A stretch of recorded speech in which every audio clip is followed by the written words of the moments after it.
France Info, il est 20h30. Dans un instant, nous rejoindrons Jean-Christophe Lagarde, le président de l'UDI.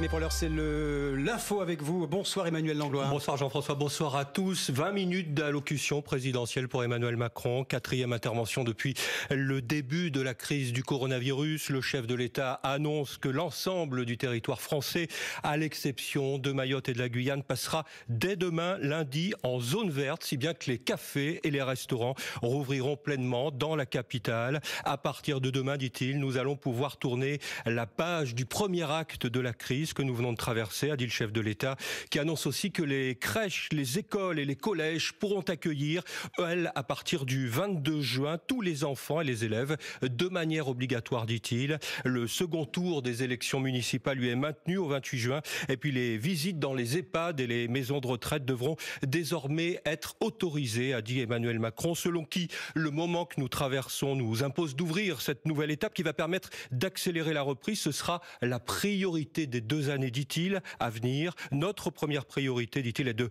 reconstruire une économie forte, écologique et solidaire. Il annonce qu'au total, près de 500 milliards d'euros ont été mobilisés pour l'économie en France, pour les travailleurs, les entreprises et les précaires. Et il nous faut tout faire pour éviter au maximum les licenciements. Le chef de l'État qui annonce également que ces dépenses ne seront pas financées par une augmentation des impôts. Il salue enfin une première victoire contre le virus. La relance, dit-il, devra mieux protéger les personnes âgées, mais également aider les plus jeunes.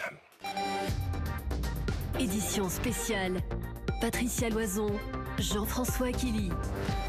Merci de votre fidélité à France Info, la radio, la télé, évidemment l'application. On va réentendre